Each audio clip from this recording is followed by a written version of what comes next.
வணக்கம். BESE 134 education as a practice, கல்வி எனும் நடைமுறை எனும் தலைப்பில் இன்று நாம் பார்க்கவிருப்பது ஆராய்ச்சிக்கான நடைமுறைகள். கல்வி நடைமுறைகளில் ஆராய்ச்சி நடைமுறைகளை பற்றிய பாடங்களை பார்க்கவிருக்கிறோம். பாடம் 15, 16, 17 இந்த 3 அலகுகளையும் இந்த கிளாஸ்ல நம்ம பார்க்க போறோம். ஸோ ஃபர்ஸ்ட் அலகு 15, organisation of graphical representation of data, தரவுகளை ஒருங்கமைத்தலும் வரைபடம் மூலம் விளக்குதலும். நம்ம சென்ற வகுப்புல குவான்டிடேட்டிவ் டேட்டா அனாலிசிஸ் அப்படின்னா என்னன்றத பார்த்தோம். ஸோ குவான்டிடேட்டிவ் அனாலிசிஸ் அப்படின்றதுல 2 வகையா நம்ம பிரிக்கலாம். ஒன்னு டெஸ்கிரிப்டிவ் அனாலிசிஸ், இன்னொன்னு இன்ஃபரன்சியல் அனாலிசிஸ். ஸோ டெஸ்கிரிப்டிவ் அனாலிசிஸ் அப்படின்றதுல மெசர்ஸ் ஆஃப் சென்ட்ரல் டெண்டன்சி, மையப்போக்கு அளவைகள், வேரியபிலிட்டி, ரிலேட்டிவ் பொசிஷன், இதெல்லாம் பத்தி நம்ம சென்ற வகுப்புல படிச்சோம். இன்னைக்கு இந்த அளவீடுகளை நாம எப்படி மேற்கொள்றது, எப்படி கணக்கீடு செய்வது அப்படின்றத பத்தி இந்த வகுப்புல நாம பார்க்கவிருக்கிறோம்.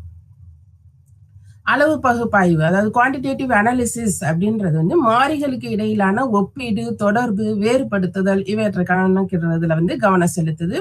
காரிலேஷன், டி டெஸ்ட், அனோவா போன்ற புள்ளியியல் கணக்கீடுகளும் இந்த டேட்டா, அதாவது குவான்டிடேட்டிவ் டேட்டா அனாலிசிஸ்ல நாம செய்யறோம்.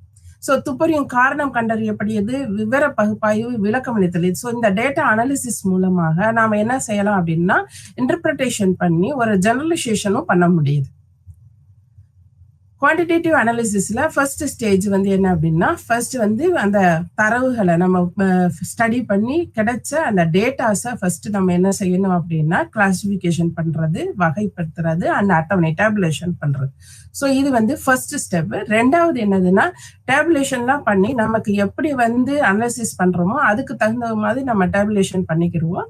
ஸோ அட்டவணைப்படுத்தினதுக்கு அப்புறம் அதை நம்ம பகுப்பாய்வு செய்வோம். இந்த பகுப்பாய்வு செய்யறதான் நம்ம இந்த வகுப்புல பார்க்க போறோம். அடுத்ததாக விளக்கம் அளித்தல். ஸோ அட்டவணைப்படுத்துதல், பெறப்பட்ட செய்திகள்ல இருந்து நமக்கு தேவைப்படுகின்ற விவரங்களை, நம்மளுக்கு நிறைய விவரங்கள் கேட்டிருப்போம். நம்மளுடைய அனாலிசிஸ்க்கு என்ன விவரம் தேவையோ ஒவ்வொரு ஸ்டெப்பும் ஒவ்வொரு விதமா நம்ம அனாலிசிஸ் பண்ணுவோம். ஸோ பர்டிகுலர் அனாலிசிஸ்க்கு என்ன டேட்டா வேணும் அப்படின்றத நம்ம என்ன செய்யலாம் அப்படின்னா டேபுலேஷன் பண்ணணும். ஸோ இதுதான் அட்டவணைப்படுத்துதல் அப்படின்னு சொல்றோம். வகைப்படுத்துதல் அப்படின்றது முறைப்படுத்துதல். ஸோ கிளாசிபிகேஷன்ல என்ன அப்படின்னா, தேவையற்ற விவரங்களை நம்ம தவிர்த்துட்டு தேவையான விவரங்களை சுருங்கிய வடிவில் நம்மளுக்கு எளிதா புரியக்கூடிய வகையில நாம என்ன செய்யறோம் அப்படின்னா அந்த டேட்டாவை நம்மளுடைய வசதிக்கு தகுந்தது மாதிரி நாம குறிப்பிட்டு வச்சுக்கிறது. ஸோ இது ஒப்பிடுறதுக்கும் பயன்படும். இப்படி நம்ம கிளாசிஃபை பண்ணையில நம்ம பல்வேறு டேட்டாக்களோட என்ன செய்ய முடியும்னா, ஒரு டேட்டாவை மற்ற டேட்டாக்களோட, ஒரு மாதிரியை மற்ற மாதிரிகளோட நம்ம ஒப்பிடுறதுக்கு இந்த கிளாசிபிகேஷன் அண்ட் டேபுலேஷன் ரொம்ப ஹெல்ப்ஃபுல்லா இருக்குது. விவரங்களின் ஒத்த தன்மை மற்றும் ஒத்த தன்மையின்மையை வெளிக்கொண்டு வர முடிகிறது. விவரங்களுடைய மைய போக்கு தன்மையை நம்ம காட்ட முடிகிறது.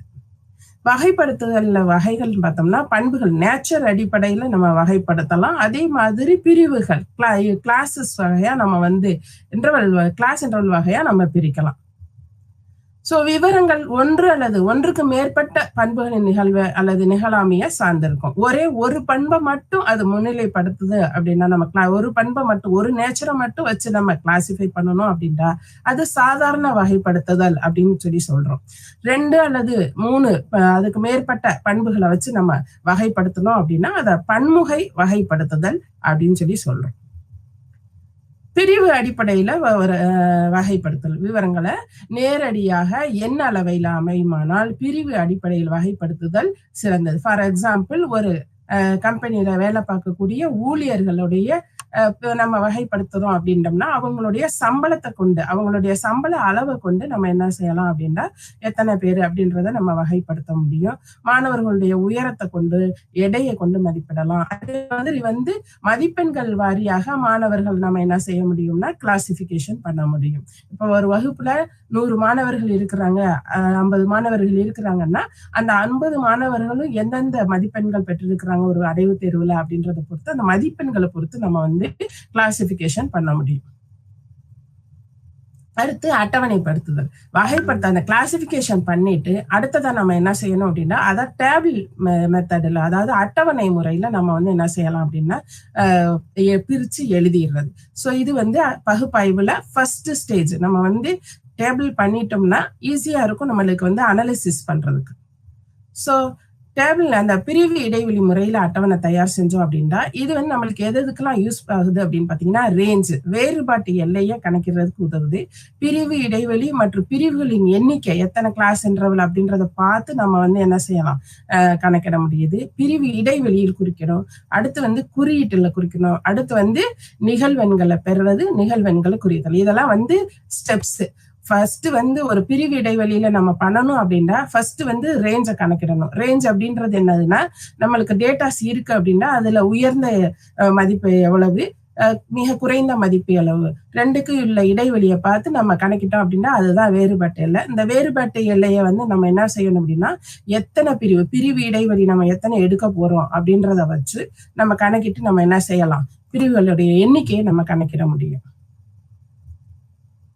சோ வேறுபாட்டு எல்லைன்றது உச்ச அளவிற்கும் நீச அளவிற்கும் இடையுள்ள வேறுபாடு தான் வேறுபாட்டு எல்லைன்னு சொல்றோம். இந்த வேறுபாட்டை விரும்பத்தக்க பிரிவு இடைவெளி எண்ணிக்கை எத்தனை இது வந்து நம்மளுக்கு வந்து கிளாஸ் இன்டர்வல் வேணும்ன்றத நம்ம முடிவு பண்ணிட்டு அதனால நம்ம டிவைட் பண்ணணும் அப்படின்னா நம்மளுக்கு வந்து பிரிவுகளுடைய எண்ணிக்கை கிடைச்சிரும். இப்போ ஃபார் எக்ஸாம்பிள் பிரிவுகள் எண்ணிக்கை நம்ம வந்து ஒரு கிளாஸ் இன்டர்வல்ன்றது 10 அல்லது 15 எண்ணிக்கை வரை இருக்கிறது. கிளாஸ் இன்டர்வல் வரிசையா 5 to 10, 10 to 15, 15 to 20 அப்படின்னு சொல்லிட்டு அது வந்து ஒரு கிளாஸ் இன்டர்வல். 5 to 10 அப்படின்றது ஒரு கிளாஸ் இன்டர்வல், 10 to 15ன்றது அடுத்த கிளாஸ் இன்டர்வல். இந்த மாதிரி ஒரு 10 அல்லது 15 வரை இருந்தது அப்படின்னா நம்மளுக்கு வந்து பகுப்பாய்வு செய்யறதுக்கு வந்து நம்ம ரொம்ப ஹெல்ப்ஃபுல்லா இருக்கும். அது வந்து 10க்கு கீழே குறையில பகுப்பாய்வு செய்யறது வந்து ஒரு நல்ல ரிசல்ட் வந்து நம்மளுக்கு வந்து நல்ல துல்லியமா கிடைக்கிறதுக்கு 10ல இருந்து 15 வச்சுக்கிறது நல்லது. இங்க ஒரு மாதிரி கொடுத்திருக்கிறோம், எக்ஸ்க்ளூசிவ் கிளாஸ் இன்டர்வல். இப்படி கிளாஸ் இன்டர்வல் பிரிக்கையில நம்ம வந்து ஃபர்ஸ்ட் கீழே பாத்தீங்கன்னா தெரியும் 0 to 5, அடுத்ததாக 5 அந்த கீழ் நிலைக்கு அடுத்து வந்து என்ன செய்யறோம், அதுக்கு அடுத்த நிலை வந்து 5 to 10, 10 to 15. ஸோ இந்த மாதிரி நம்ம என்ன செய்யறோம், கிளாஸ் இன்டர்வல் பிரிக்கிறோம். இதுல ஃபர்ஸ்ட் இன்டர்வல் 0 to 5 அப்படின்றது வந்து என்னது, கிளாஸ் இன்டர்வல்ல உயர்ந்த மதிப்பு, கிளாஸ் இன்டர்வல்ல குறைந்த மதிப்பு வந்து என்னது 0. அடுத்ததாக அதே 5 to 10ன்னு சொல்லி சொல்றோம். சோ இந்த மாதிரி நம்ம வந்து என்ன செய்யறதுன்னா அதையே வந்து என்ன செய்யறோம், எக்ஸ்க்ளூட் பண்ணிட்டே போறது. அடுத்ததாக என்னது அப்படின்னு பாத்தீங்கன்னா இன்க்ளூசிவ் உள்ளடங்கிய வகுப்பு அப்படின்றது வந்து 0 to 4, 5 to அதுக்கு அடுத்து என்ன செஞ்சுட்டோம், 1 விட்டுட்டு 5 to 9, அடுத்ததாக 9 அடுத்த நம்பருக்கு போயிட்டோம் 10 to 14. சோ இந்த மாதிரி பிரிக்கிறது உள்ளடங்கிய வகுப்பு இடைவெளி. சோ நம்ம வந்து ஒரு மாதிரி கணக்கு பார்க்க போறோம். இங்க வந்து ஒரு கிளாஸ்ல இருக்கக்கூடிய மாணவர்களுடைய ஐக்யூ ஸ்டேட்டஸ் பார்த்து சோ அந்த மதிப்பெண்களை பார்த்திருக்காங்க, நுண்ணறிவு மதிப்புகள். சோ மொத்தம் 35 மாணவர்களுக்கான மதிப்புகள் இங்க கொடுக்கப்பட்டிருக்கு. சோ இந்த மதிப்புகளை நம்ம என்ன செய்யறோம், எடுத்துட்டோம். நுண்ணறிவை கணக்கிட்டு நம்ம ஒவ்வொருத்தருக்கும் உள்ள நுண்ணறிவு விகிதத்தை நம்ம வந்து எடுத்து வச்சிருக்கிறோம். சோ இந்த நுண்ணறிவு மதிப்பை வந்து நம்ம என்ன செய்யறோம் அப்படின்னா டேபுலேஷன் பண்றது. டேபுலேஷன் பண்றதுக்கு நம்ம என்ன செய்யலாம், இதுல உயர்ந்த மதிப்பு என்னது அப்படின்னு பாத்தீங்கன்னா 108 இருக்கு இல்லையா, இதுதான் உயர்ந்த மதிப்பெண். மிக குறைந்த மதிப்பெண் என்னது, மிக குறைந்த மதிப்பெண் 42. சோ நம்ம வந்து 40 நம்ம கிளாஸ் இன்டர்வல் எங்க இருந்து ஆரம்பிக்கணும் அப்படின்னா 40 to 50ல இருந்து ஆரம்பிக்கிறோம். சோ 40 to 50ல மொத்தம் எத்தனை பேர் இருக்கிறாங்க அப்படின்னு பார்த்தோம் அப்படின்னா 3 பேர் இருக்கிறாங்க. 40 to 50, 42, 44, வேற 49. சோ இந்த 3 மதிப்பெண்களும் 40 to 50 அப்படின்ற அந்த கிளாஸ் இன்டர்வல்ல வருது. அப்ப 3 பேருக்கு 1, 2 இப்ப நம்ம இப்படி பார்க்கையில மொத்தமா இங்கே இது பண்ணல. சோ ஒரு நம்பரா எடுத்துட்டு நம்ம ஒரு கோடா போட்டுட்டு வர்றோம்.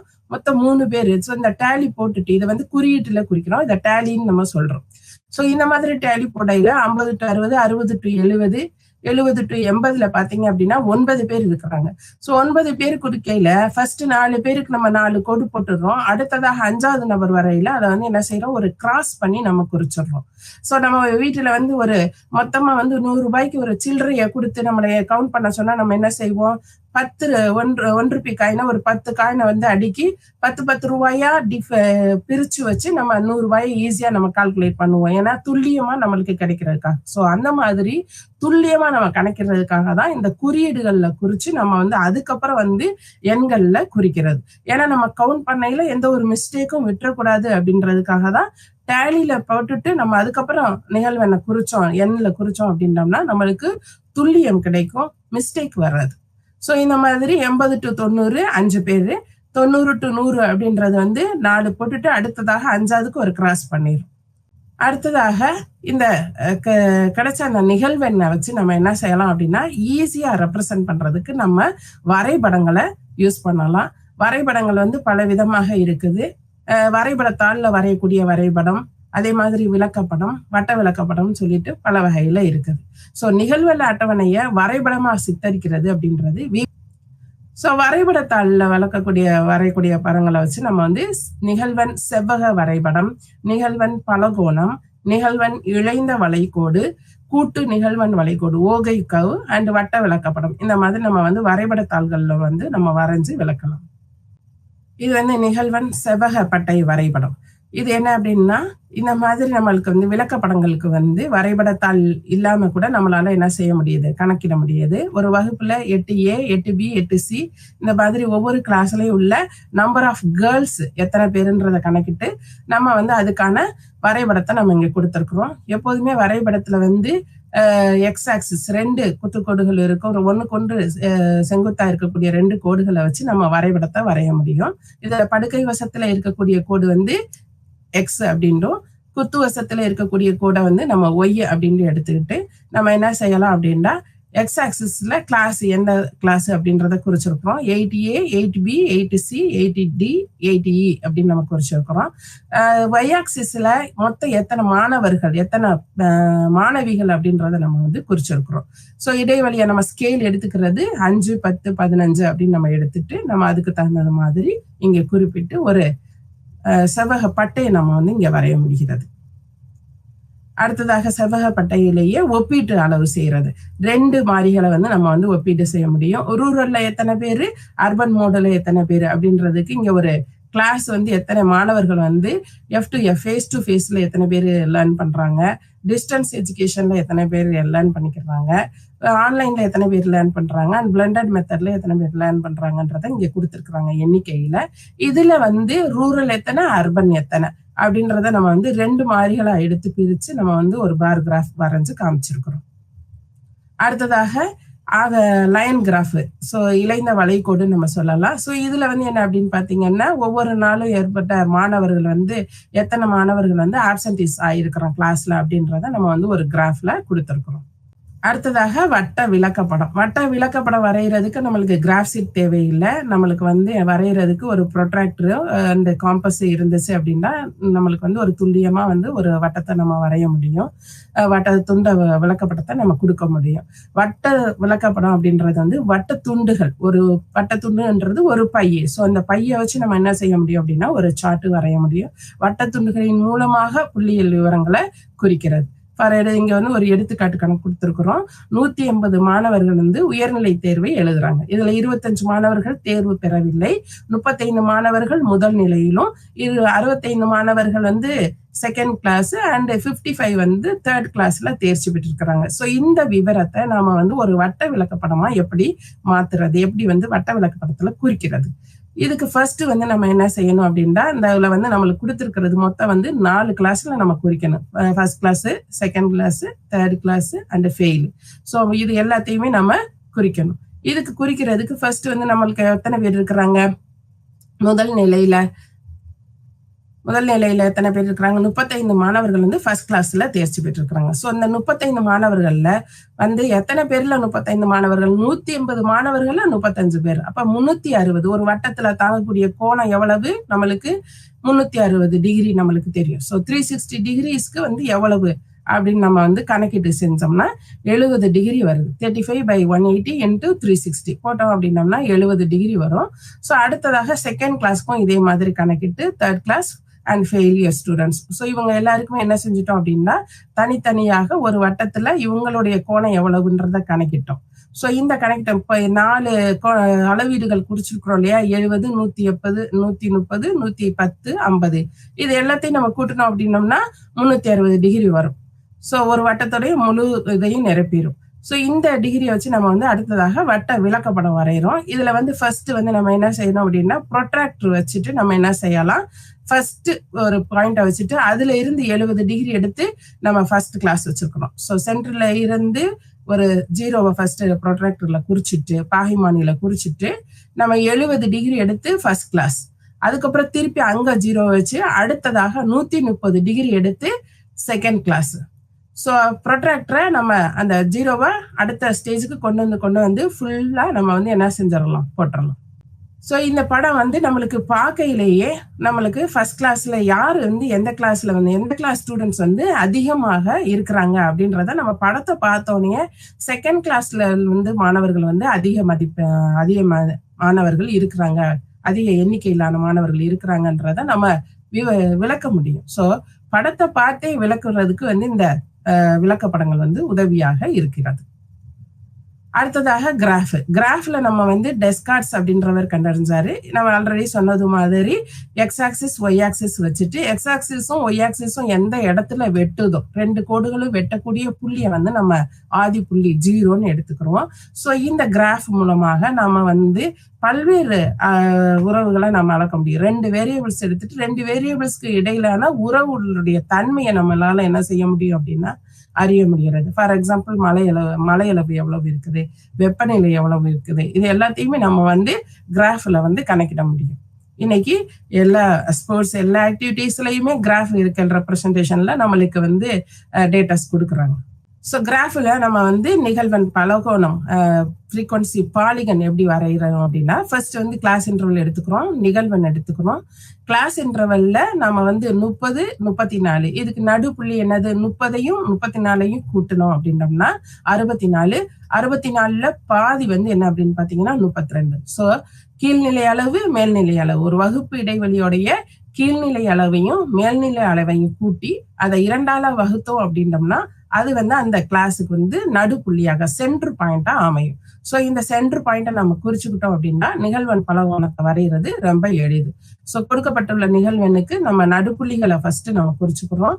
நிகழ்வெண்ணு நடுப்புள்ளி, இதை வச்சு நம்ம வந்து நிகழ்வெண் பலகோணத்தை வரையலாம். நிகழ்வெண் பலகோணம் இங்க வந்து என்ன செஞ்சிருக்கிறோம், 5, அதாவது எக்ஸ் ஆக்சிஸ்ல வந்து நம்ம என்ன செஞ்சிருக்கிறோம் அப்படின்னா மதிப்பெண்களை எடுத்திருக்கிறோம். அதாவது எத்தனை மதிப்பெண்கள் இருக்கிறாங்க அப்படின்றத பார்த்து எடுத்துக்கிறோம். அடுத்ததாக ஒய் ஆக்சிஸ்ல ஃப்ரீக்வன்சி எடுத்துட்டு நம்ம வந்து குறிச்சிருக்கிறோம். ஃபர்ஸ்ட் நம்ம குறிக்கிறது வந்து என்னது அப்படின்னு பாத்தீங்கன்னா 5 to 9ல எத்தனை பேர் இருக்கிறாங்க, 3. ஸோ 3க்குள்ள ஃபர்ஸ்ட் பாயிண்ட் வச்சிடுறோம். 3ல இருந்து நம்ம வந்து அடுத்ததாக குறிக்கணும். அடுத்ததாக 2க்கு வந்தது அடுத்த புள்ளி. அடுத்தது வந்து 10 to 14ல.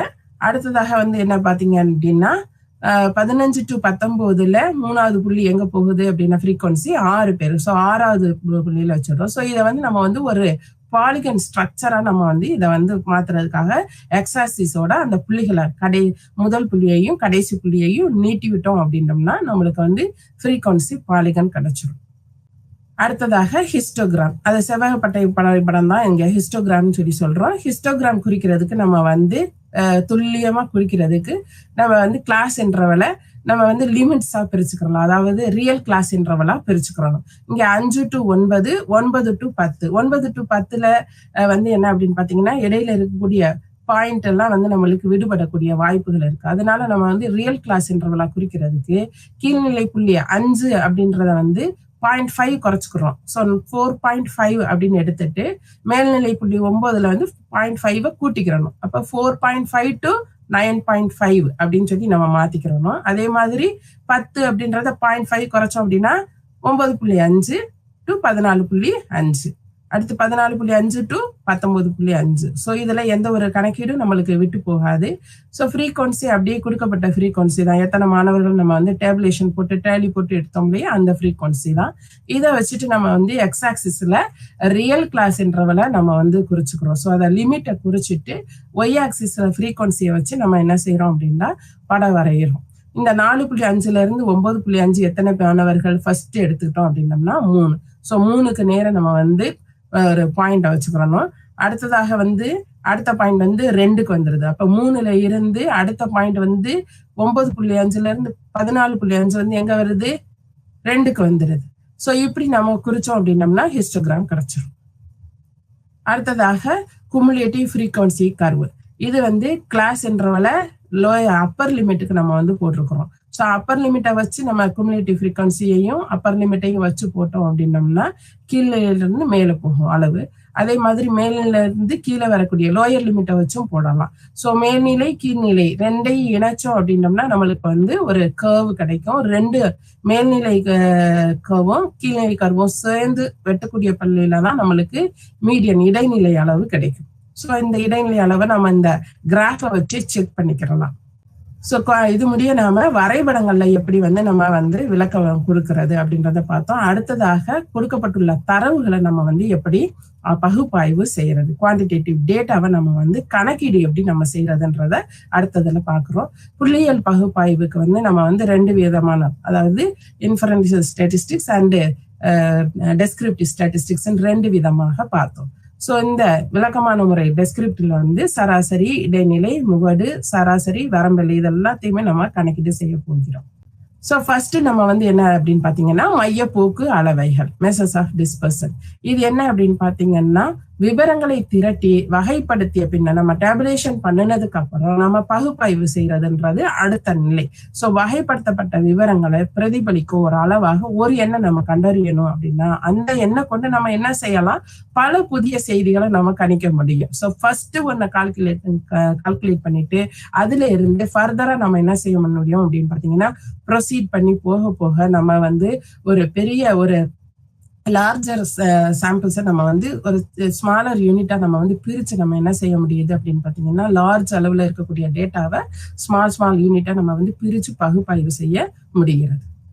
மையப்போக்கு அளவை அப்படின்றது கண்டறியப்பட்ட மொத்த விவரங்களும் ஒரே ஒரு எண் அதன் பிரதிநிதியா இருக்கும். இரண்டுக்கு மேற்பட்ட பட்டியல் இருப்பின் ஒப்பிட்டு பல புதிய செய்திகளை நம்மளுக்கு பெறுறதுக்கு வந்து இந்த மையப்போக்கு அளவைகள் வந்து மெஷர்ஸ் ஆஃப் டிஸ்பர்சன் வந்து ஹெல்ப்ஃபுல்லா இருக்கு.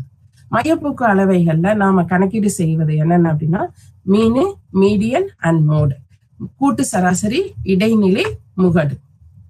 கூட்டு சராசரி அப்படின்றது விவரங்களுடைய மாறும் தன்மை பெற்றுள்ளதுனால அந்த மாறிகள் அல்லது ராசிகள் அப்படின்னு நம்ம சொல்லலாம், வேரியபிள்ஸ்ன்னு சொல்லுவோம். இந்த வேரியபிள்ஸ் எல்லாம் ஒரே நம்பரா இருக்குது அப்படின்னா அதுல வந்து இப்ப 3 நம்மளுக்கு எல்லா வேரியபிளும் இருக்கு அப்படின்னா ஏதாவது ஒரு வேரியபிளை எடுத்து அதுதான் அதோடைய சராசரின்னு நம்ம ஈஸியா நம்ம சொல்லிடுறோம்.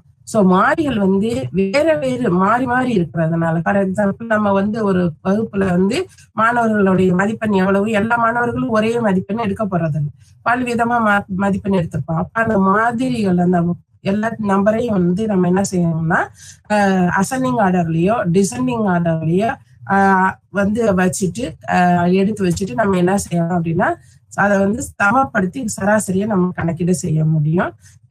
நம்மளுக்கு எத்தனை மதிப்பெண் கொடுத்துருக்குறாங்களோ அத்தனை மதிப்பெண்களை கூட்டி அந்த நம்பரால வகுத்துட்டோம் அப்படின்னா நம்மளுக்கு வந்து சராசரி கிடைச்சிடும். இப்போ கூட்டு சராசரி நம்ம வந்து பாப்புலேஷன்ல கணக்கிடுறதுக்கு வந்து மியூவை வச்சோம், அல்லது சாம்பிள்ல கணக்கிடுறதுக்கு வந்து எக்ஸ் பார்ன்றும் நம்ம வந்து கால்குலேட் பண்ணணும். மியூ அப்படின்றது வந்து ஃபர்ஸ்ட் நம்ம சொல்லிருக்கோம் population. So sigma sum of x mu is equal to sigma x by n. எத்தனை வேரியபிள்ஸ் இருக்குதோ, எத்தனை மாறி டேட்டா இருக்குதோ அது ஃபுல்லா நம்ம கூட்டிட்டோம் அப்படின்னா, ஃபார் எக்ஸாம்பிள் இப்ப 5 டேட்டா இருக்குது, 5 + 4 + 3 + 2 + 1. ஸோ எல்லாத்தையும் ஆட் பண்ணிட்டு மொத்தம் நம்மளுக்குரிய டேட்டா எத்தனை, எண் எத்தனை, 5. ஸோ அதால வகுத்துட்டோம் அப்படின்னா நம்மளுக்கு வந்து சராசரி கிடைச்சிடும். இதேதான் நம்ம சாம்பிளுக்கு செய்யறோம். சாம்பிள் கணக்கிடுறத நம்ம எக்ஸ் பார் அப்படின்னு சொல்றோம். என்னன்றது நம்பர் ஆஃப் ஸ்கோர்ஸ், எத்தனை சாம்பிள்ஸ்ல இருக்குது அப்படின்றது, மொத்தம் எத்தனை சாம்பிள் அப்படின்றத நம்ம வச்சுக்கலாம். டேட்டா ஃபார் எக்ஸாம்பிள் இங்க கொடுத்துருக்குறோம். இங்க நம்பர் ஆஃப் அப்சர்வேஷன் எத்தனை பார்த்து கணக்கிட்டது வந்து 7. ஸோ மொத்தம் அந்த அப்சர்வேஷனை ஃபுல்லா கூட்டணும் அப்படின்னா 1 + 3 + 6 + 7 அப்படின்னு கூட்டணும் அப்படின்னா அதோடைய சம் வந்து 27. 27/7 அப்படின்றது 3.9. இதுதான் கூட்டு சராசரி. ஸோ கூட்டு சராசரியை நாம கணக்கிடுறதுக்கு இந்த மெத்தட்லையும் கணக்கிடலாம். இப்ப ஃப்ரீக்வன்சி ராஸ்கோர்ல நம்ம அப்படியே போட்டிருக்கிறாங்க, அந்த ராஸ்கோரை ஃப்ரீக்வன்சில நம்ம மாத்துறோம். இப்ப மொத்தம் 8 மாணவர்கள் கொடுத்திருக்கிறாங்க. 8 மாணவர்களை நம்ம ஃப்ரீக்வன்சிக்கு டேபுலேஷன்ல நம்ம மாத்துறோம். எஃப்ல வந்து 3, அதாவது 15 மார்க் எடுத்தவங்க எத்தனை பேரு, 3 பேர். 20 மார்க் எடுத்தவங்க 2 பேரு. 21 மார்க் எடுத்தவங்க 2 பேரு. 23 மார்க் எடுத்தவங்க ஒரு பேர் அப்படின்னு சொல்லி நம்ம வந்து நம்பர் அந்த நிகழ்வெண் குறியீட்டுல குறிச்சிட்டு இந்த எஃப் இன்ட்டு எக்ஸ் ரெண்டையும் மல்டிபிள் பண்ணி போட்டு சிக்மா எஃப்எக்ஸ் போட்டோம்னா நம்ம அதை வந்து மொத்த நம்பர் எத்தனை 8 பேருன்னா 8ஆல வகுத்துட்டோம் அப்படின்னோம்னா நம்மளுக்கு கூட்டு சராசரி கிடைச்சிடும். நிகழ்வெண் பரவல் இப்ப கிளாஸ் இன்டர்வல்லே நம்மளுக்கு மதிப்பெண் கொடுத்துருக்காங்க. ஸோ இதை வச்சு நம்ம வந்து கால்குலேட் பண்றதுக்கு x bar equal to sigma f x by என்னன்ற குறியீட்டில் நம்ம குறிக்கலாம். கிளாஸ் இன்டர்வல் கொடுத்துட்டாங்க, எஃப் கொடுத்துட்டாங்க. ஸோ இதை வச்சு நம்ம என்ன செய்யறோம், எக்ஸ் கணக்கிடுறோம். எக்ஸ் அப்படின்றது வந்து கிளாஸ் இன்டர்வல்ல நம்ம உச்ச புள்ளி கீழ்நிலை புள்ளி ரெண்டையும் வந்து என்ன செய்யறோம், ரெண்டையும் கூட்டி 2ஆல வகுத்துட்டோம் அப்படின்னா சென்டர் பாயிண்ட் கிடைக்குன்றத நம்ம பார்த்தோம். மைய புள்ளி கணக்கிட்டு மைய புள்ளியையும் ஃப்ரீக்வன்சியையும் நம்ம மல்டிபிள் பண்ணணும்னா நம்மளுக்கு எஃப்எக்ஸ் கிடைக்கும். எஃப் இன்ட்டு எக்ஸ் 5 இன்ட்டு 17 வந்து 85. ஸோ இந்த மாதிரி கணக்கிட்டு மொத்த டோட்டல் எஃப்எக்ஸ் எவ்வளவு 1565. ஸோ இதை கணக்கிட்டு நம்ம என்ன செய்யறோம், 1565 x bar equal to 1565 by 50 எவ்வளவு 31.30. இப்படி நம்ம சராசரி கணக்கிடலாம். அடுத்ததாக நிகழ்வெண் பட்டியல சுருக்கு டைரக்ட் மெத்தட்ல நம்ம வந்து ஈஸியா கால்குலேட் பண்றோம். ஷார்ட்கட் மெத்தட் அப்படின்னு நம்ம சொல்லலாம். இந்த ஷார்ட்கட் மெத்தட்ல கால்குலேட் பண்றதுக்கு நம்மளுக்கு f and class interval, so இதை வச்சுட்டு நம்ம சென்டர் பாயிண்ட் எக்ஸ் கண்டுபிடிச்சிருக்கோம். ஸோ இந்த 5 இன்ட்டு 17 அப்படின்றது நம்மளுக்கு வந்து லார்ஜ் நம்பராக கொடுக்குது. அதாவது மொத்தமா கால்குலேட் பண்ணல இங்க 1565. ஸோ இந்த மாதிரி நம்ம வந்து கால்குலேட் பண்றவங்க பெருக்கையிலையோ கூட்டையிலையோ நம்ம மிஸ்டேக் விட்டுறக்கூடாதுன்றதுக்காக நம்ம வந்து என்ன செய்யலாம் அப்படின்னா அந்த எண்களை சுருக்கிக்கிறோம். சுருக்குறது எப்படி செய்யறோம் அப்படின்னா டி அப்படின்றத கால்குலேட் பண்றோம். டின்றது வந்து ஒரு அசியூம்டு மீன் எடுத்துக்கிறோம். இந்த எக்ஸ்ல வந்து ஏதாவது ஒரு பாயிண்ட் எடுத்து நம்ம வந்து மீனா சராசரியாக யூக சராசரியாக கணக்கிட்டுக்கிறோம். ஃபார் எக்ஸாம்பிள் இங்க நம்ம 32 யூக சராசரியா எடுத்துட்டு 17 டின்றது வந்து எக்ஸ் மைனஸ் ஏன்றது வந்து யூக சராசரி assumed mean. So x point இல்லை எக்ஸ் 1 எவ்வளவு இங்க 17 minus 32 divided by class interval. Class interval எவ்வளவு 5. ஸோ அதனால இது பண்ணணும் அப்படின்னா -3 கிடைச்சிடும். ஸோ ஃபர்ஸ்ட் D1 வந்து எவ்வளவு -3. இதே மாதிரி 22 மைனஸ் 32 டிவைடட் பை 5 போட்டோம்னா நம்மளுக்கு வந்து -2 கிடைக்கும். 27 மைனஸ் 32 பை 5 போட்டோம் அப்படின்னா -1 0 1 2 3 இந்த மாதிரி டியை கால்குலேட் பண்ணிட்டோம். இப்போ எஃப்ஐ டிஐ மல்டிபிள் பண்ணி இந்த ஃபார்முலால போட்டோம்னா நம்மளுக்கு சராசரியை ஈஸியா கணக்கிட்டுருலாம். ஸோ சராசரி அப்படின்றது பரவலுடைய நடுப்புள்ளியாக அமையுது. இதுதான் நம்ம இங்க வந்து விளக்கப்படத்துல கொடுத்துருக்கிறோம். இடைநிலை அடுத்ததாக நம்ம கணக்கிட அப்படின்றது வந்து இடைநிலை. இடைநிலை அப்படின்றது மீடியன் அப்படின்னு சொல்லி இங்கிலீஷ்ல சொல்லலாம். சேகரிக்கப்பட்ட விவரங்களை வரிசைப்படுத்த நம்ம வந்து எப்போதுமே விவரம் வாங்கிட்டோம் அப்படின்னா அது ஆரம்ப காலகட்டத்திலேயே நம்ம வந்து அட்டவணைப்படுத்தையிலேயே நம்ம என்ன செஞ்சிடணும் அப்படின்னா ஃபர்ஸ்ட் நம்ம வந்து மதிப்பெண்களை ஏறு வரிசை அது இறங்கு வரிசையில அமைச்சுக்கிட்டோம் அப்படின்னா இடைநிலையை கணக்கிடுறது நம்மளுக்கு ரொம்ப ஈஸியாக இருக்கும். வரிசைப்படுத்திய எண்கள் அதாவது ராஸ்கோர் இல்லாம அதை வந்து அரே மெத்தட்ல அரேஞ்ச் பண்ணிட்டு அரேஞ்ச் பண்ணதுல நம்மளுக்கு வந்து நம்ம என்ன செய்யலாம் அப்படின்னா இடைநிலையை கணக்கிடலாம். இடைநிலை அப்படின்றது வந்து பரவல்ல வந்து நம்மளுக்கு வந்து 50% என்னது அப்படின்னு பாத்தீங்கன்னா மேல்நிலையிலையும் 50% இடைநிலைக்கு கீழ்நிலையிலையும் அமையும். ஸோ மீடியன் இங்க கால்குலேட் பண்ணியிருக்கிறாங்க. மீடியன் அப்படின்றது வந்து 5 8 9 10 28 அப்படின்ற ஒரு ஸ்கோருக்கு வந்து எப்படி மீன் கணக்கிடணும் அப்படின்னா மீடியன் வந்து 9. ஏன்னா அரேஞ்ச் பண்ணியிருக்கிறோம், அதாவது ஏறு வரிசையில அரேஞ்ச் பண்ணியிருக்கிறோம். 5 8 9 10 18. இதுல வந்து நடுவுல அந்த அது கொடுக்கப்பட்டுள்ள நம்பர் வந்து ஆடு நம்பர் ஒற்றை படையில இருந்தது அப்படின்னா கீழே உள்ள 2ஐ விட்டுட்டு மேல உள்ள 2ஐ விட்டு நடுவுல இருக்கக்கூடிய புள்ளிதான் வந்து 9. அதுதான் இடைநிலைன்னு நம்ம ஈஸியா கணக்கிட்டுருக்கோம். இதே இது வந்து கொடுக்கப்பட்ட நம்பர் வந்து இரட்டை படையில எண்ணிக்கைகள்ல இருந்தது அப்படின்னா அதாவது மொத்தம் 2வது கொடுத்திருக்க மாதிரியில பாத்தீங்கன்னா 6 17 19 20 21 27 மொத்தம் எத்தனை 6 நம்பர் இருக்கு. இந்த 6 நம்பரை நம்மளுக்கு வந்து கால்குலேட் பண்ண முடியாது. அதனால நடுவுல இருக்கக்கூடிய 2 நம்பரை எடுத்துட்டு நம்ம என்ன செய்யலாம், அதை 2ஐ கூட்டி 2ஆல வகுத்துட்டோம் அப்படின்னோம்னா அதுதான் வந்து என்னதுன்னா இடைநிலையானவாக கிடைக்கும். நிகழ்வெண் பரவல் பட்டியலுக்கு இடைநிலை எப்படி கட்ட இப்ப நம்ம கிளாஸ் இன்டர்வல்ல கொடுத்திருக்கிறாங்க. இதுக்கு நம்ம வந்து கொடுக்கப்பட்டுள்ள மதிப்பெண் வந்து கிளாஸ் இன்டர்வல்ல எடுத்துட்டோம் அப்படின்னா அதுக்கு நம்ம வந்து மீடியன் எப்படி கால்குலேட் பண்றது. ஸோ கிளாஸ் இன்டர்வல் வந்து என்னது 25 29 30 34 இப்படி கொடுத்துருக்குறாங்க. இப்போ ஃபர்ஸ்ட் நம்ம வந்து ஃப்ரீக்வன்சி போட்டுக்கிறோம். ஃப்ரீக்வன்சியில வந்து நம்ம என்ன செய்யறோம் அப்படின்னா மொத்த மாணவர்கள் எத்தனை 50 பேர். இந்த 50 பேர்ல வந்து 2ஆல வகுத்துட்டோம் அப்படின்னோம்னா நம்மளுக்கு 25 கிடைக்கும். 25 கிடைக்குதா? ஸோ இந்த 25 நம்ம வந்து குறிச்சு வச்சுக்கிறோம். n/2 அப்படின்றது 25. இதை ஃபர்ஸ்ட் நம்ம குறிச்சு வச்சுக்கிறோம். அடுத்ததாக நம்ம வந்து என்ன செய்யறோம் அப்படின்னா குமுலேட்டிவ் ஃப்ரீக்வன்சி கணக்கிட போறோம். குமுலேட்டிவ் ஃப்ரீக்வன்சின்றது 25 to 29க்கு நேரம் பார்த்தீங்க அப்படின்னா ஃபர்ஸ்ட் 2 ஆரம்பிக்குது கீழ்நிலையில. அப்ப கீழே இருந்து நம்ம மேல போயிடலாம். ஃபர்ஸ்ட் கிளாஸ் இன்டர்வல் எங்க இருக்குது? 25 to 29ல இருக்குது. இதுதான் முதல் இன்டர்வல். ஸோ இதுக்கு நேர குமுலேட்டிவ் ஃப்ரீக்வன்சி ஃபர்ஸ்ட் 2 எடுத்து போட்டுக்கிறோம். அடுத்ததாக ஃப்ரீக்வன்சி, அந்த குமுலேட்டிவ் ஃப்ரீக்வன்சில இருந்து ஃப்ரீக்வன்சி ஆட் பண்ணணும் அடுத்த லெவல்ல இருக்க கிளாஸ் இன்டர்வலோட. ஸோ 2 + 2 4. அடுத்ததாக 4 + 6 10. இப்படி நம்ம கணக்கிட்டு மேல போகையில 50 வந்துடும். இந்த 50 இந்த கிளாஸ் குமுலேட்டிவ் ஃப்ரீக்வன்சில நம்ம வந்து குவிவு நிகழ்வுன்னு சொல்லலாம். இந்த குவிவு நிகழ்வனுடைய கடைசி கூட்டி மொத்தமா வரக்கூடிய மதிப்பெண் வந்து பாத்தீங்க அப்படின்னா மொத்த மாணவர்கள் எண்ணிக்கைக்கு சமமா இருக்கும். இதை நம்ம செக் பண்ணிக்கலாம், கிராஸ் வெரிஃபிகேஷன் பண்ணிக்கிறோம். ஸோ 50 வந்துருச்சா? இப்ப நம்ம வந்து என்ன செஞ்சிருக்கிறோம்? n/2 25 இருக்கு இல்லையா? இந்த 25 கிளாஸ் இன்டர்வல்ல எந்த கிளாஸ் இன்டர்வல்ல இருக்குன்னு பார்க்கணும். குவிவு நிகழ்வன் பாத்தீங்கன்னா 17 27 17 இருக்குது. அதுக்கடுத்து 27க்கு போயிருது. இப்ப இந்த 27க்குள்ளதான் என்னது 25 இருக்கு. 17 விட்டு தாண்டிடுச்சு. ஆனா 27 அப்படின்ற அந்த கிளாஸ் இன்டர்வலுக்குள்ளதான் என்னது 25 இருக்குது. அப்ப அந்த கிளாஸ் இன்டர்வல் தான் மீடியன் கிளாஸ் இன்டர்வல். 45 to 49 அப்படின்ற கிளாஸ் இன்டர்வல் தான் நம்மளுக்கு வந்து மீடியன் கிளாஸ் இன்டர்வல். அதுக்கு நேரம் இருக்கக்கூடிய 10 ஃப்ரீக்வன்சியை நம்ம வந்து என்ன செஞ்சுக்கிறலாம்? எஃப்னு எடுத்துக்கிறலாம்.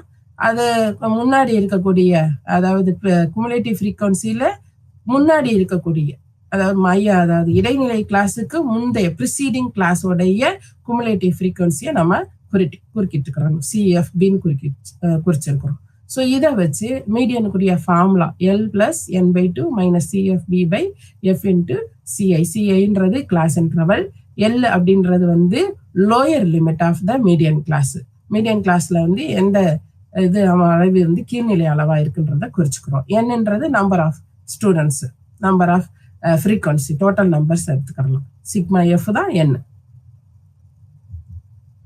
ஸோ இதை நம்ம வந்து கால்குலேட் பண்ணியிருக்கிறோம். இப்போ 44.5 நம்ம வந்து அதாவது பரவல் பட்டியலில், நிகழ்வன் பரவல் பட்டியலில் கணக்கிடையில நம்ம வந்து என்ன செஞ்சுக்கிறோம் அப்படின்னா கிளாஸ் இன்டர்வலை ரியல் கிளாஸ் இன்டர்வலா மாத்திக்கிறோம். ஸோ 45 to 49 44.5 to 49.5 அப்படின்னு நம்ம மாத்திட்டோம் அப்படின்னா 44.5 தான் என்னது L.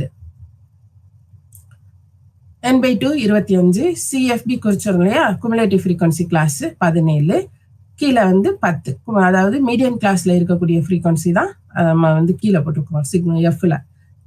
கிளாஸ் இன்டர்வல்ல 5. ஸோ இதை வச்சு மீடியன் 48.5 அப்படின்றத கணக்கிட்டு இருக்கிறோம்.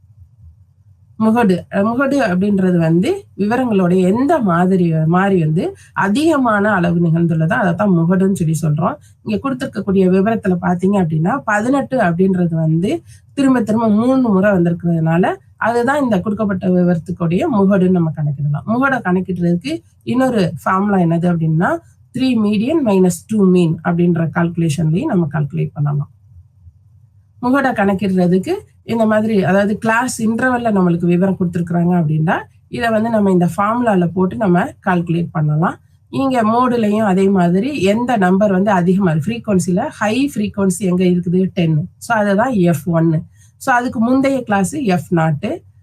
அதுக்கு பின்னாடி வரக்கூடிய ஃப்ரீக்வன்சி வந்து F2. ஸோ அந்த மாதிரி பிரிச்சுட்டு நம்ம மோடல் கிளாஸ் 10க்கு நேரம் இருக்கக்கூடிய மோடல் கிளாஸோடைய லோவர் லிமிட்டை போட்டு நம்ம கிளாஸ் இன்டர்வல்ல போட்டு நம்ம வந்து என்ன செஞ்சுக்கிறலாம்? கணக்கிட்டு முகடை கணக்கிட முடியும். ஸோ அடுத்து முடிய நம்ம மைய போக்கு அளவைகள் பார்த்தோம். அடுத்ததாக மைய சிதறல் அளவைகள் அல்லது மாறுபாட்டு அளவைகள்னு சொல்லலாம். இதுல நம்ம வந்து எந்த அளவு டீவியேஷன், பரவல், சிதறல்கள் எந்த அளவு நடந்திருக்கு, மையப்புள்ளியில இருந்து இந்த விவரங்கள் வந்து எந்த அளவுல சிதறி காணப்படுகிறது, விளக்கம் எந்த அளவுல அடைஞ்சிருக்கு அப்படின்றத நம்ம வந்து இதுல கணக்கிட முடிகிறது. இது வந்து நம்ம வந்து ரேஞ்சு, வேறுபாட்டு எல்லை, கால்மான விளக்கம், சராசரி விளக்கம், திட்ட விளக்கம், இந்த 4 அளவுகளையும் பரவல் அளவைகள் நம்ம சொல்லலாம். ரேஞ்ச் அப்படின்றது நம்ம சொன்னோம் மிகப்பெரிய, அதாவது கொடுக்கப்பட்டுள்ள விவரங்கள்ல மிகப்பெரிய மதிப்பு எவ்வளவுன்னு பார்த்து, அதே மாதிரி மிகச்சிறிய மதிப்பு அளவு எவ்வளவுன்னு பார்த்து, ரெண்டுக்கும் உள்ள டிஃபரன்ஸ், ரெண்டையும் பெரிய நம்பர்ல இருந்து சின்ன நம்பரை கழிச்சிட்டோம் அப்படின்னா அதுதான் ரேஞ்சு. இங்க கொடுத்திருக்கிறதுல 108 மைனஸ் 42 குறைந்த மதிப்பெண். ஸோ வேறு ரேஞ்ச் அப்படின்றது வந்து 66. அடுத்ததாக குவார்டைல் டீவியேஷன். எப்படி வந்து மீடியன் அப்படின்றது வந்து ஒரு பரவல்ல வந்து நடு புள்ளின்னு நம்ம சொல்றோம் அப்படின்னோமோ, அதே மாதிரி அந்த பரவலை வந்து நம்ம 4 பகுதிகளாக 4 கால்மானங்களாக பிரித்து முதல் கால்மானத்துக்கும் மூன்றாவது கால்மானத்துக்கும் இடையிலான எவ்வளவு வந்து விலக்கம் இருக்கு அப்படின்றத நம்ம கணக்கிட முடியும். இததான் கால்மான விலக்கம் அப்படின்னு நம்ம சொல்றோம். Quartile deviation QD is equal to Q3 minus Q1 by 2. Q1 எப்படி நம்ம கால்குலேட் பண்றது? எப்படி நம்ம மீடியன் கால்குலேட் பண்ணையில n/2 போட்டோமோ, இங்க Q4 Q1 போடையில n/4 ஃபர்ஸ்ட் குவார்டர்லயே, அதனால n/4 முதல் கால்மானம் பார்த்துட்டு அந்த மதிப்பு குமுலேட்டிவ் ஃப்ரீக்வன்சி இல்ல எங்க இருக்குன்னு பார்த்துட்டு அதுக்கு நேரம் இருக்கக்கூடிய கிளாஸ் இன்டர்வலோடைய லோயர் லிமிட் தான் இங்க Q1 உடைய L. அடுத்ததாக அதே மாதிரி Q3 பார்க்கையில 3n/4 கால்குலேட் பண்ணிட்டு, ஃபார் எக்ஸாம்பிள் இப்ப 100 பேர் இருக்கிறாங்க அப்படின்னா n is equal to 15 வச்சுக்கோங்க. 3n/4 எவ்வளவு வரும்? 70 வரும், 75 வரும். ஸோ 75 எடுத்துட்டு நம்ம என்ன செய்யலாம்? அதுதான் வந்து Q3 கிளாஸ்ல வரும். குவார்டைல் டிவியேஷனை பார்த்துருக்குறோம். முதல் குவார்டர், ரெண்டாவது குவார்டர், மூணாவது. Q1ல இருந்து Q3, அதாவது நடு Q2 அப்படின்றது வந்து மையப்புள்ளி மீடியன் கிளாஸ்ல வந்துடும். அடுத்ததாக சராசரி விளக்கம். ஒவ்வொரு ராசியும் தனது கூட்டு சராசரியில இருந்து எவ்வளவு தூரம் விலகி இருக்கு, ஒரு ராசி ஒவ்வொரு வேரியபிளும் ஒவ்வொரு டேட்டாவும் நம்மளுக்கு வந்து கால்குலேட் பண்ணிடலாம். ஒவ்வொரு வேரியபிளும் எந்த அளவுல விலகி இருக்குன்றத நம்ம இதுல கால்குலேட் பண்ணிட முடிகிறது. ஸோ இதுல ஈஸியா கணக்கிடலாம்.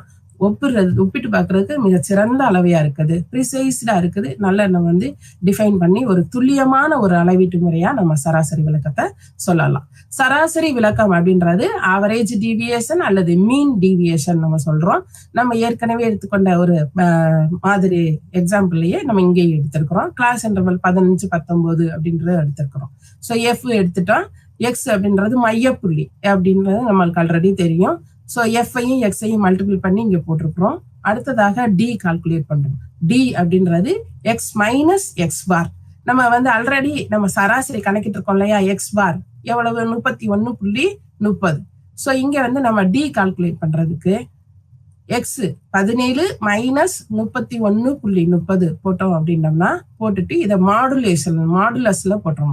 டியை வந்து எப்போதுமே என்ன அப்படின்னா மாடுலஸ் போடையில என்ன ஆகும் அப்படின்னா மைனஸ் பாயிண்ட்டுமே அதாவது நெகட்டிவ் இதுவுமே பாசிட்டிவா மாறிக்கிறோம். ஸோ ரெண்டுக்கும் உள்ள வித்தியாசத்தை தான் நம்ம சொல்றோம். இந்த எக்ஸுக்கும் எக்ஸ் பாருக்கும் உள்ள வித்தியாசம் 17 மைனஸ் 31.30 எவ்வளவு? இடைப்பட்ட அளவு 14.30. அதான் நம்ம டின்னு சொல்லி சொல்றோம். இந்த டி ஃபுல்லா வரிசையா கால்குலேட் பண்ணிக்கிறோம். 22 மைனஸ் 31.30 போட்டோம் அப்படின்னம்னா 9.30.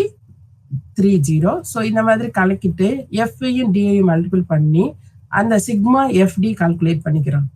ஸோ கால்குலேட் பண்ணிட்டு மீன் டிவியேஷன்ல sigma f d by sigma f போட்டுட்டோம் அப்படின்னம்னா இதுதான் மீன் டிவியேஷன். அடுத்ததாக திட்ட விளக்கம். இந்த ஸ்டாட்டிஸ்டிக்கல் அனாலிசிஸ்ல சராசரி கூட்டு சராசரி கணக்கிறதும் திட்ட விலக்கம் கணக்கிறதும் மேல்நிலை பகுப்பாய்வுக்கு ரொம்ப யூஸ்ஃபுல்லான ஒரு விஷயம். ஸோ மைய போக்கு அளவைகள்ல சராசரி எவ்வளவு முக்கியமோ அதே மாதிரி மைய சிதறல் அளவைகள்ல திட்ட விலக்கம் ரொம்ப முக்கியம். இது ரெண்டும் வச்சுதான் நம்ம மேல்நிலை பகுப்பாய்வுக்கு வந்து மேற்கொள்றதுக்கு இந்த 2 அளவீடுகளும் ரொம்ப பயனுள்ளதாக இருக்குது. திட்ட விலக்கத்தை கார்ல் பியர்சன் அப்படின்றவரு 1893 அறிமுகப்படுத்தினார். திட்ட விலக்கம் அப்படின்றது சராசரியிலிருந்து எடுக்கப்படும் விலக்கத்தின் வர்க்கங்களின் சராசரியின் வர்க்கத்தின் மூலமாகும். இதை வந்து நம்ம ஒரு எக்ஸாம்பிள்ல பார்த்தோம் அப்படின்னோம்னா ஈஸியா நம்மளுக்கு புரியும். இப்ப நம்மளுக்கு கொடுத்திருக்கக்கூடிய ஸ்கோர் வந்து 25, 28 அப்படின்னு வந்து ஒரு மதிப்பெண்களை கொடுத்திருக்கிறாங்க. ஸோ நம்ம எக்ஸ் கால்குலேட் பண்றோம். எக்ஸ் மைனஸ் எம் ஒரு மீடியன் அளவை எடுத்துட்டு நம்ம என்ன செய்யறோம்? 1 4 மைனஸ் 4 அப்படின்னு சொல்லி நம்ம என்ன செஞ்சிடறோம்? கணக்கிட்டுக்கிறோம். கணக்கிட்டு எக்ஸ் ஸ்கொயர் அடுத்ததாக போடணும். 1 4 2 4 16. ஸோ எக்ஸ் ஸ்கொயர் போட்டுட்டு n is equal to அப்படின்றது எத்தனை பேரு? 10 பேர். எக்ஸ் ஸ்கொயர்டு எவ்வளவு 666. ஸோ கணக்கிட்டுட்டோம் அப்படின்னோம்னா இதை வந்து ஸ்டாண்டர்ட் டிவியேஷன்ல ஈஸியா நம்ம வந்து கூட்ட முடியும். ஸ்டாண்டர்ட் டிவியேஷனை சிக்மா அப்படின்ற குறியீடுல நம்ம குறிக்கலாம். Sigma x square root of sigma x square by என்ன அப்படின்னு நம்ம கணக்கிட்டுக்கலாம். இதே இது நிகழ்வின் பரவல் பட்டியல் கொடுத்துருக்காங்க, கிளாஸ் இன்டர்வல்ல கொடுத்துருக்காங்க. இந்த கிளாஸ் இன்டர்வல்ல நம்ம வந்து எப்படி ஸ்டாண்டர்ட் டிவியேஷன் கால்குலேட் பண்றது 15 to 19, 20 to 24 கொடுத்துருக்காங்க. ஃப்ரீக்வன்சி வந்து இருக்குது. மைய புள்ளியை கணக்கிட்டுக்கிறோம், எக்ஸ கணக்கிட்டுக்கிறோம். ஸோ எக்ஸ கணக்கிடுறதுக்கு என்னது, அந்த வகுப்பு இடைவெளியில மேல்நிலை அளவு பிளஸ் கீழ்நிலை அளவு ரெண்டையும் கூட்டி 2ஆல வகுத்துட்டோம் அப்படின்னா அதுதான் மைய புள்ளி. அதே நம்ம மீனுக்கு கண்டுபிடிச்ச மாதிரி டி அப்படின்றத கண்டுபிடிச்சுக்கிறோம். டிக்கு வந்து ஒரு அசியூம்டு மீன் எடுத்துட்டு நம்ம என்ன செய்வோம், 32 17 அசியூம்டு மீனா எத்தனை எடுத்துக்கலாம், சராசரியா ஒரு 32 எடுத்துட்டு நம்ம என்ன செய்யறோம், 17 minus 32 divided by class interval எவ்வளவு 5. ஸோ 5ஆல டிவைட் பண்ணணும் அப்படின்னோம்னா -3 அப்படின்றது நம்மளுக்கு கிடைக்கும். அப்ப டி அப்படின்றது -3 -2 -1. ஸோ எக்ஸை பொறுத்தது நம்ம வந்து என்ன செய்யறோம், டியை கால்குலேட் பண்றோம். X d is equal to x minus assumed mean by class interval, அதுதான் நம்ம டி. ஸோ இந்த டியை கால்குலேட் பண்ணிட்டு எஃப்ஐயும் டிஏயும் ஒவ்வொரு மதிப்பையும் மல்டிபிள் பண்ணி எஃப்டியில போட்டுடுறோம். ஸோ எஃப்டியை கால்குலேட் பண்ணிட்டு டோட்டலா சிக்மா எஃப்டியை கணக்கிட்டுறோம். சிக்மா எஃப்டின்றது -7. சிக்மா அதாவது சிக்மா எஃப் தான் என் அப்படின்றது வந்து மொத்தம் 50. ஸோ இந்த மதிப்புகளை இந்த ஃபார்முலால போட்டுட்டோம்னா ஸ்டாண்டர்ட் டிவியேஷன் நம்மளுக்கு சிக்மா கிடைச்சிடும். இன்ட்டு சிஐ அப்படின்றது கிளாஸ் இன்டர்வல் 5. அடுத்ததாக ரிலேட்டிவ் மெஷர்மெண்ட்ஸ். ஸோ ரிலேட்டிவ் மெஷர்மெண்ட்ஸ்ல குவார்டைல்ஸ், பெர்சன்டைல்ஸ், மீடியன் இது எல்லாமே உறவினர் நிலை அளவுகள் நம்ம சொல்லலாம். இப்ப 500 பேர் இருக்கிறாங்க. இதுல வந்து நம்ம குவார்டைல் நம்ம ஆல்ரெடி பார்த்துட்டோம். அதாவது பரவல்களை 4 கால் பகுதிகளாக பிரிக்கிறது. 4 கால்மானங்களாக பிரிச்சுட்டோம் அப்படின்னா ஒவ்வொரு கால்மானத்தையும் தான் நம்ம வந்து குவார்டைல்னு சொல்லி சொல்றோம். அதாவது டேட்டாவை ஆர்டர் பண்ணி அதை 4 பகுதிகளா 4 ஈக்குவல் பார்ட்ஸாக பிரிச்சுட்டோம் அப்படின்னா each part first quarter, second part second quarter, third quarter and fourth வந்து ஃபைனல் ஆயிடும். So fourth quarter 4 குவார்ட்டரா பிரிச்சிடுறோம். இதே மாதிரி நாம பெர்சன்டைலாவும் பிரிக்கலாம், 100 பகுதிகளாக பிரிக்கிறது. இப்ப ஒரு எக்ஸாம் இருக்குது, ஒரு என்ட்ரன்ஸ் டெஸ்ட் வந்து 500 பேர் எழுதுறாங்க. ஒரு யூனிவர்சிட்டியோட 500 பேரை நம்ம 500 பேருடைய மதிப்பெண்களும் இருக்கு இல்லையா, இந்த 500 பேருடைய மதிப்பெண்களையும் 100 பகுதிகளாக பிரிக்கிறோம். அப்போ ஒரு பகுதியில எத்தனை இருக்கும், 5 இருக்கும். ஸோ அதுதான் ஃபர்ஸ்ட் பெர்சன்டைல். இந்த மாதிரி 100 பெர்சன்டைலா நம்ம என்ன செய்யலாம், பிரிச்சு நம்ம பெர்சன்டைலையும் கணக்கிட முடியும். அடுத்ததாக Z ஸ்கோரை கணக்கிடுறதுக்கு x minus mu by sigma. மியூன்றது நம்மளுக்கு சராசரி நம்மளுக்கு ஆல்ரெடி படிச்சிருக்கிறோம். சிக்மான்றது ஸ்டாண்டர்ட் டீவியேஷன். ஸோ இதை வச்சு நம்ம Z ஸ்கோரையும் நம்ம பார்க்க முடியும். அடுத்ததாக குவான்டிடேட்டிவ் அனாலிசிஸ்ல பகுப்பாய்வு 2. இதுல வந்து நம்ம தொடர்புகள் அப்படின்றது வந்து என்ன அப்படின்னா 2 வெவ்வேறு மாறிகளுடைய தொடர்பினை கண்டறிய மேற்கொள்ளக்கூடிய ஆய்வு தான் காரிலேஷன் அப்படின்னு நம்ம சொல்லலாம். மாணவர்களுடைய அறிவியல் மனப்பான்மை மற்றும் அறிவியல் நாட்டத்துக்கான தொடர்புனா நம்ம எப்படி கண்டறியலாம் அப்படின்னா தொடர்பு படுத்தி கண்டறிய முடியும். சரிங்களா? ஸோ ஆட்டிடியூட் மற்றும் ஆப்டிடியூட் ரெண்டுக்குமான ரிலேஷன்ஷிப் என்ன அப்படின்றது நம்ம பார்க்கலாம். இதை வந்து காரிலேஷன் அப்படின்னு சொல்லலாம். ஸோ காரிலேஷன் அப்படின்றது எதுக்கு அப்படின்னா 2 மாறிகளுக்கு இடையிலான தொடர்பினை கண்டறிகிறது.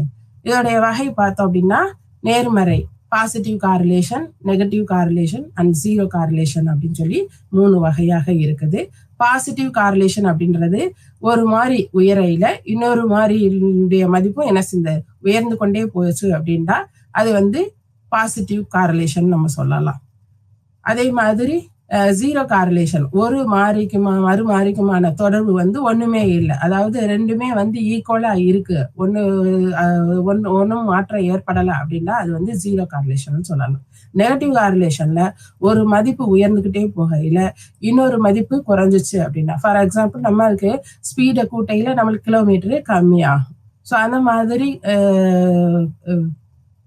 ஸ்பீடை கூட்டையில வேகம் வந்து அதிகரிக்கும். அதை வந்து பாசிட்டிவ் காரிலேஷன் நம்ம சொல்லலாம். வேகம் கூட்டையில கிலோமீட்டர் கம்மி ஆகுது இல்லையா, அதை வந்து நம்ம வந்து நெகட்டிவ் காரிலேஷன்ல சொல்லலாம். பாசிட்டிவ் காரிலேஷன்ன்றது ஸோ தொடர்புகள் வந்து நம்ம வந்து இன்டர்பிரிட்டேஷன் எப்படி பண்றது, விவரம் எப்படி அளிக்கிறது. நம்மளுக்கு வந்து காரிலேஷனுடைய மதிப்பு எப்படி இருக்கும், +or-1 இருக்கும். 0ல இருந்து +or-1 இருக்கும். ஸோ இந்த 0 to 1 இருக்கக்கூடிய +or-1, 0 to +or-1. ஸோ இதை வச்சு இதுக்கு இடையில தான் நம்மளுக்கு ரிலேஷன்ஷிப் உடைய அளவு கிடைக்கும். இந்த அளவீடுகளை வச்சு நம்ம வந்து அது வந்து என்ன விதமான ரெண்டு மாறிகளுக்குமான இடையிலான தொடர்பு எந்த விதத்துல இருக்குது அப்படின்றத நம்ம வந்து சொல்லலாம். இப்ப 0ல இருந்து 0.30 முடிய இருந்துச்சு அப்படின்னா அது வந்து என்னது அப்படின்னா நெக்லிஜிபிள் காரிலேஷன்.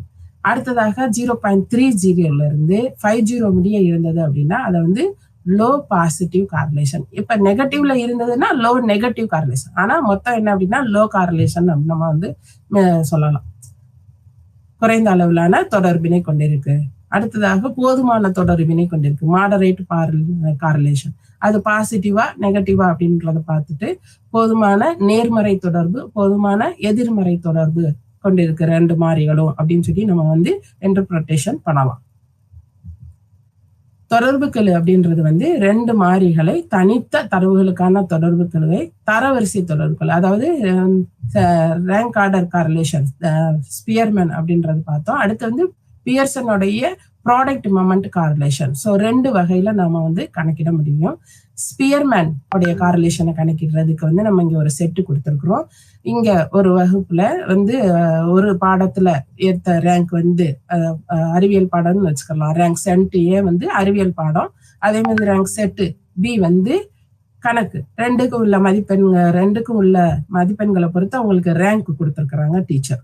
ஸோ இந்த டீச்சர் வந்து 1, 2, 3.5, 3.5. இப்ப 2 மாணவர்கள் ஒரே மதிப்பெண்கள் எடுத்திருந்தாங்க அப்படின்னா, 3வது மதிப்பெண்கள் எடுத்தவங்க வந்து 2 பேரும் ஒரே மதிப்பெண்கள் எடுத்தாங்கன்னா அந்த ரேங்க் வந்து நம்ம பிரிச்சு கொடுக்கலாம். 2 பேருனா 3.5, 3.5 நம்ம வந்து பிரிச்சு என்ன செஞ்சிருக்கிறாங்க, ரேங்க் செட் ஏல கொடுத்துருக்காங்க. ரேங்க் பில வந்து என்னது, பி செட்ல வந்து 2 கொடுத்துருக்காங்க. இப்ப டி அப்படின்றது வந்து ரேங்க் 1க்கும் ரேங்க் 2க்கும் இடையில உள்ள டிஃபரன்ஸ். சரிங்களா? R1 R2, difference between R1 and R2 is calculated as D. Okay, so D அப்படின்றது வந்து 3-3க்கும் 1க்கும் உள்ள டிஃபரன்ஸ் எவ்வளவு, 2.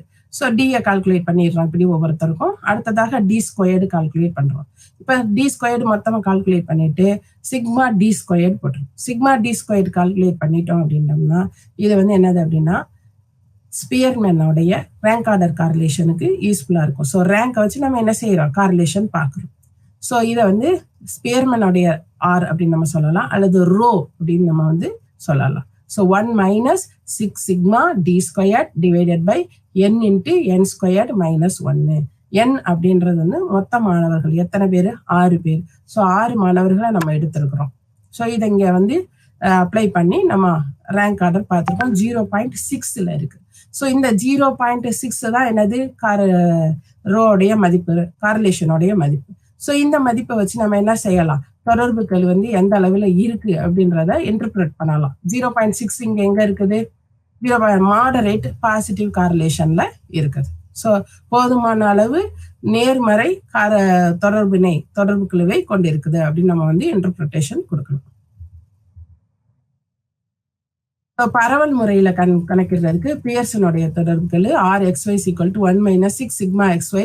நம்ம வந்து ஸ்டாண்டர்ட் டிவியேஷன் பார்த்திருந்தோம் அப்படின்னோம்னா 2 மதிப்புகளுடைய 2 மாறிகளுடைய ஸ்டாண்டர்ட் டிவியேஷனை பார்த்துட்டு சிக்மா எக்ஸ் சிக்மா ஒய் இதை வச்சு நம்ம வந்து என்ன செய்யலாம், கணக்கீடு செஞ்சு 2 மாறிகளுக்கான தொடர்பினை நம்ம வந்து கணக்கிடலாம். சிக்மா அப்படின்றது ஸ்டாண்டர்ட் டிவியேஷன் நம்ம ஆல்ரெடி பார்த்துருக்கோம். Rxy அப்படின்றது காரிலேஷன் கோஎஃபிஷியன்ட் ஆஃப் xy. இதை தான் கணக்கிட போறோம். எக்ஸ் அப்படின்றது வந்து deviation of first variable, x minus x bar அப்படின்றது தான் எக்ஸ். ஒய் வந்து ஒய் மைனஸ் ஒய் பார், அது டிவியேஷன் ஆஃப் செகண்ட் வேரியபிள். என்னன்றது total number of pairs of scores. And sigma x அப்படின்றது வந்து standard deviation of first variable. Sigma ஒய்ன்றது திட்ட விளக்கம், ஒய் மதிப்புடைய வேரியபிள் ஒய்யோடைய திட்ட விளக்கம் தான் சிக்மா ஒய். ஸோ இதை வச்சு நம்ம இந்த ஃபார்முலால அப்ளை பண்ணி நம்ம மதிப்பீட செய்ய முடிகிறது. அடுத்ததாக ராஸ்கோர் மெத்தடில் எப்படி கால்குலேட் பண்ணணும் அப்படின்னா, அப்படியே கொடுத்துருக்கிற ஸ்கோரை நம்ம வந்து XYன்னு இருக்குது இல்லையா? ஸோ எத்தனை மதிப்பெண்கள் கொடுத்துருக்குறாங்களோ ஒரு எக்ஸை சிக்மா எக்ஸை கால்குலேட் பண்ணிக்கிறணும், சிக்மா ஒய்யை கால்குலேட் பண்ணிக்கிறணும். அதே மாதிரி எக்ஸ் மதிப்பெண்ணை எக்ஸ் ஸ்கொயர்டு, ஒய்யை வந்து ஒய் ஸ்கொயர்டு, இந்த மாதிரி டேபிளேஷன்ல போட்டு ஒவ்வொரு மதிப்பெண்ணையும் போட்டு கடைசியா மொத்த எக்ஸு ஒய், அடுத்ததாக x squared, y squared, XY. So இதெல்லாம் கால்குலேட் பண்ணிட்டு மொத்தம் சிக்மா கடைசியில டோட்டல் போட்டோம் அப்படின்னோம்னா இந்த ஃபார்முலால அப்ளை பண்ணி நம்மளுக்கு கணக்கிடுறதுக்கு கார்லேஷனை கணக்கிடுறது ரொம்ப ஈஸி. ஸோ இந்த கார்லேஷனும் கணக்கிட்டுட்டோம். அடுத்ததாக நம்ம வந்து முன்னாடியே பார்த்தோம், வரைபடங்கள் மூலமாக நம்ம வந்து எப்படி வந்து தொடர்பினை வந்து வெளிப்படுத்துறது, அதாவது கொடுத்துருக்கக்கூடிய மதிப்புகள், பெறப்பட்ட மதிப்புகளை எப்படி இன்டர்பிரட் பண்றது அப்படின்றத பார்த்தோம். இப்போ டிஸ்ட்ரிபியூஷன் கர்வுல மீன், மீடியன், மோடு நம்ம கணக்கிட்டு இருக்கிறோம் இல்லையா? இது எல்லாமே ஒரே புள்ளியில அமையுது. மீடியன் உடைய மதிப்பு, மீனோட மதிப்பு, மோடோட மதிப்பு எல்லாமே ஒரே மாதிரி அமைஞ்சது அப்படின்னா அதை வந்து சிமெட்ரிக்கல் டிஸ்ட்ரிபியூஷன் சொல்லி சொல்றோம். இதே இது மீடியன், மீன், மோடு வேற வேற மதிப்புகள் இருக்குது. ஸோ மீனோடைய மதிப்பு இது வந்து என்னது அப்படின்னு பாத்தீங்கன்னா, மீனை விட மீடியன் கொஞ்சம் அடுத்த அளவுல வருது, பெரிய அளவுல வருது. மீடியனை விட மோடு வந்து மிக உச்ச அளவுல இருக்குது. ஸோ இந்த மாதிரி இருந்தது அப்படின்னா இதை வந்து ஸ்கியூனஸ்ன்னு சொல்லி சொல்லுவோம். இந்த ஸ்கியூனஸ் வந்து பாசிட்டிவாகவும் இருக்கலாம் அல்லது நெகட்டிவாகவும் இருக்கலாம். இங்க மீன், மீடியன், மோடு அப்படின்றது இருக்காது. அது வந்து லெஃப்ட் சைடுல வந்தது அப்படின்னா இது வந்து என்னது பாசிட்டிவ், இது நெகட்டிவ்லயும் வரலாம். ஸோ பெல் ஷேப்டு இந்த மீன், மீடியன், மோடு எல்லாமே ஒரே மாதிரி சிமெட்ரிக்கல்ல வருது இல்லையா? ஸோ இதை வந்து நம்ம வந்து பெல் ஷேப்டு அப்படின்னு நம்ம சொல்லலாம். Normal probability curve. So normal probability கர்வுக்குன்னு சில பண்புகள்லாம் இருக்குது. இது வந்து என்னது அப்படின்னு பாத்தீங்கன்னா ஒரே இடத்துல மூணுமே ஒண்ணு சேர்ந்துருது, மீன், மீடியன், மோடு. ஸோ இதை வந்து ஸ்கியூனஸ் நம்ம வந்து பார்த்தோம், positive skewness, negative skewness. So ஸ்கியூனஸை கால்குலேட் பண்றதுக்கு நம்ம என்ன செய்யலாம் அப்படின்னா 3 into mean minus median by standard deviation அப்படின்றதுல கால்குலேட் பண்ணலாம். அடுத்ததாக முகட்டளவைகள்.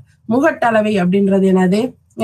முகடு இருக்குது இல்லையா? ஸோ முகடுகளை வந்து வச்சு நம்ம வந்து என்ன செய்யலாம் அப்படின்னா இன்டர்பிரட் பண்ண முடியும். இதுல வந்து கூர் முகடு, பின் முகடு, தட்டை முகடு அப்படின்னு சொல்லி 3 முகட்டளவைகள்ல நம்ம அளக்க முடிகிறது.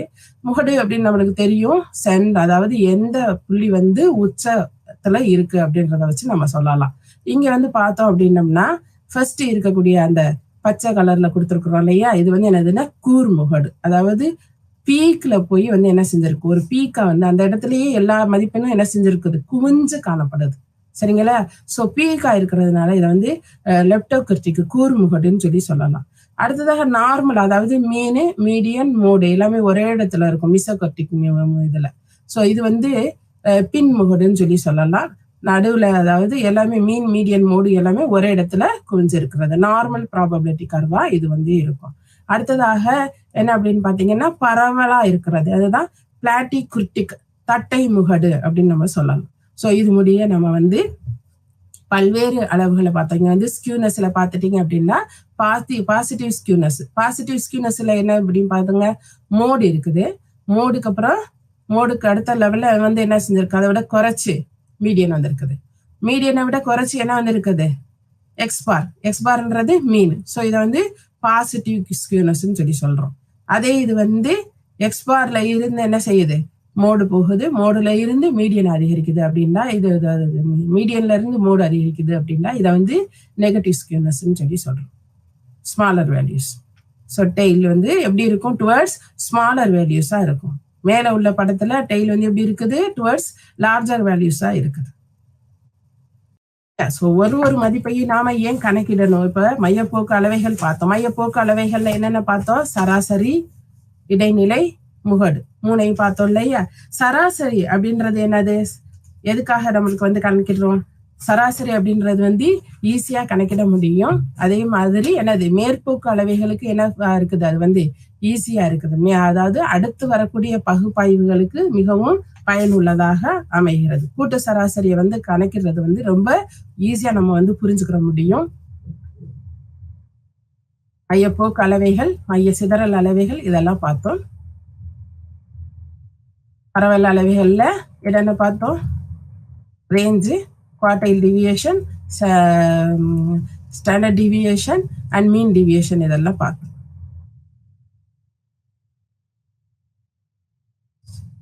கூட்டு சராசரி அப்படின்றது புரிந்து கொள்வது எளிது, கணக்கிடுவது எளிது. அதே மாதிரி எல்லா விவரங்களையும் உள்ளடக்கி நம்ம வந்து என்ன செய்யலாம், கணக்கிடுறதுனால இதோடைய உறுதித்தன்மை வந்து அதிகமா இருக்கும். புள்ளியியல்ல உயர் பகுப்பாய்வுக்கு வந்து இது மிகவும் பயனுள்ள மதிப்பீடாக இருக்குது. விவரங்களை தொகுக்க வேண்டிய அவசியமும் கிடையாது. கூட்டு சராசரியில இருந்து ஒவ்வொரு ராசிக்கும் உள்ள விளக்கங்களுடைய கூடுதல் பாத்தீங்க அப்படின்னா 0 இருக்கும். கூட்டு சராசரியில குறைபாடுகள்னு சொல்லி பார்த்தோம் அப்படின்னோம்னா, ஒரே ஒரு விவரம் மட்டும் பெருசாவோ சிறுசாவோ, அதாவது ஃபார் எக்ஸாம்பிள் இங்க கொடுத்துருக்கிறோம் டேட்டா 1, 3, 6, 7, இதுல வந்து ஒரு மதிப்பெண் மட்டும் 60, 70 இருந்ததுன்னா சராசரியை கணக்கிட்டோம் அப்படின்னா அது வந்து நம்ம வந்து கரெக்ட்னு சொல்ல முடியுமா? அப்ப சராசரியோட மதிப்பை என்ன செஞ்சிருது, ஒரு மதிப்பு அதிகமாகிறதுனால கூட்டு சராசரியோட மதிப்பு வந்து என்ன செஞ்சிருது அப்படின்னா மாறிடுது. அதனால ஒரு விவரம் மட்டும் பெரிதாவோ சிறிதாவோ இருக்கிறது இதோடைய குறைபாடு சராசரியை கணக்கிடுறதுல.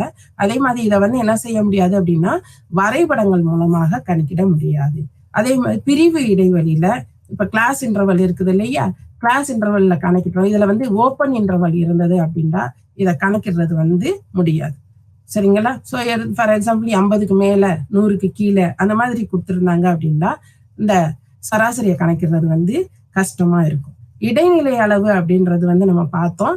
என்னது அப்படின்னு பாத்தீங்கன்னா, விவரங்களை நம்ம என்ன செய்யறோம், அசெண்டிங் ஆர்டர்லயோ டிசெண்டிங் ஆர்டர்லயோ எத்தனை விவரம் கொடுத்துருக்குறாங்களோ அத்தனை விவரங்களை நம்ம என்ன செய்யலாம், ஒரு ரா ஸ்கோரா இருந்தது அப்படின்னா அதை அரேயா மாத்திக்கிறோம். அசெண்டிங் ஆர்டர் ஆர் டிசெண்டிங் ஆர்டர்ல மாத்திக்கிட்டு நம்ம என்ன செய்யறோம், அதை வந்து கணக்கிடுறோம். ஒற்றைப்படை மொத்தம் எத்தனை எண்ணிக்கைன்னு பாக்குறோம். கொடுக்கப்பட்டுள்ளது வந்து ஒற்றைப்படையிலேயோ இரட்டைப்படையிலேயோ இருக்குதுன்னு பார்த்தா அதுக்கு தகுந்தது மாதிரி நம்ம வந்து மீடியன் புள்ளியா ரா ஸ்கோருக்கு கணக்கிடலாம்.